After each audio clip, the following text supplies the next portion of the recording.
Bien, mais merci, je vais essayer. Oui, je pense qu'on est... enfin, bon, on a dit tout à l'heure le public, c'est-à-dire en France, 8 ou 9 millions de personnes qui ont des problèmes de précarité alimentaire et près de 5 millions qui sont sous aide alimentaire, entre guillemets, pas forcément tout le temps, mais enfin au moins de temps à autre. Donc c'est des chiffres très importants.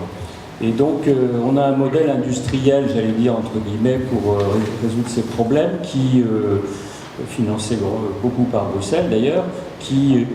Pardon ? Par nous, oui, par nous Européens, et puis par nous Français, un peu au niveau national, etc. Donc c'est des sommes très considérables.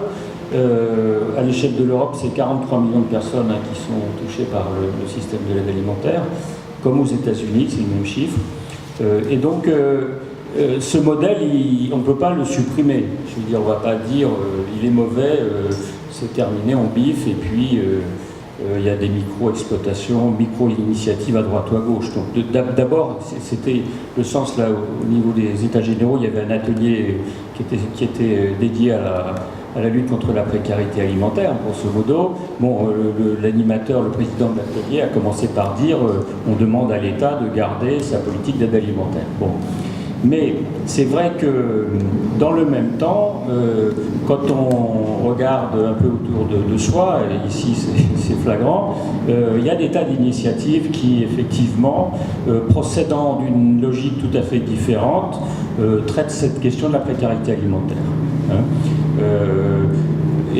Ce sont souvent évidemment des expériences locales qui peuvent partir d'un centre social, d'une épicerie solidaire, d'un jardin de cocagne, d'autres embryons, ou même d'une banque alimentaire d'une commune. Et donc il y a un point de départ, et puis effectivement, parce qu'on est sur un territoire, se créent des liens, c'est un peu ce que tu as expliqué, se créent des liens, des solidarités, et puis la question alimentaire, la précarité alimentaire en fait n'est qu'un volet d'une précarité générale qui est liée à la pauvreté en fait, mais elle s'exprime dans d'autres domaines. Et donc, donc cette précarité alimentaire, elle n'est pas prise simplement comme... elle-même, elle est aussi élément d'un ensemble de précarité qui détruisent un petit peu la vie des gens. Et donc, je crois que le constat, c'est qu'il y a beaucoup d'expériences de ce type qui démarrent, qui se présentent pas forcément, ou qui se considèrent pas forcément comme des grandes novations, des choses extraordinaires, qui simplement résolvent des problèmes de proximité, voilà. Et donc je crois que la première chose à faire, c'est effectivement de se donner les moyens d'observer, d'aller chercher, de repérer ces initiatives qui sont en fait les vraies références d'un mouvement plus large. Le mouvement plus large, il ne va pas d'abord venir d'un discours général sur le sujet de la grande crise alimentaire, etc. Il va venir de ces petits éléments de créativité, de ces solutions locales, etc. Donc il faut les repérer, les observer et les caractériser comme étant effectivement intéressantes. Voilà. Et puis à partir du moment où on a un échantillon assez vaste, on commence à avoir des éléments pour dire, bon ben là-dedans, dans ces initiatives, au fond elles sont petites, mais il y en a qui ont un potentiel à grandir. Elles peuvent changer d'échelle elles-mêmes, ou à se répliquer, à essaimer. Vous voyez, déjà, c'est au niveau des initiatives, on passe d'un facteur 1, un facteur 3, un facteur 5, je ne sais pas. Voilà, on n'est pas encore dans le macro, mais on est déjà dans quelque chose qui grandit. Parce que le problème, c'est pas de dire on va remplacer l'aide alimentaire industrielle comme ça, c'est de faire bouger la frontière pour que progressivement, il y ait davantage d'initiatives locales, territoriales qui viennent résoudre cette question-là. Et puis si jamais on peut rêver... Tout ça grandit tellement qu'il n'y a plus besoin de faire de l'aide de masse, tant mieux, mais on verra, on n'en est pas là. Et donc il faut observer, caractériser, aider les initiatives à grandir, à partir de cet échantillon aussi montrer qu'au fond, il y a des choses qui existent, ça ne demande qu'à grandir, il faut des politiques publiques qui servent cette progression. Et voilà, et donc je pense que c'est ce mouvement-là, et c'est un mouvement qui est parallèle au mouvement de la transition générale du système alimentaire. Hein.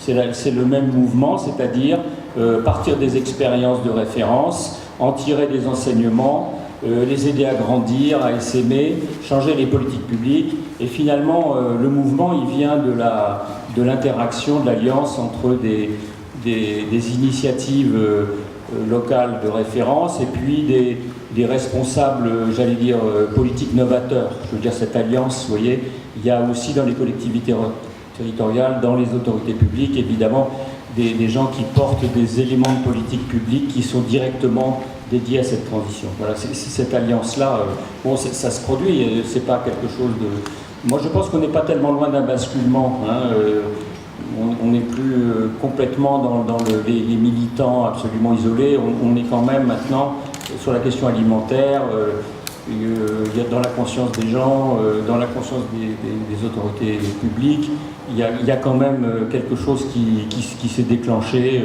Bon, on a vu les états généraux, alors ça ne va pas peut-être aboutir à des choses considérables, mais ça a été un grand débat. Voilà, je pense que tout ça quand même progresse.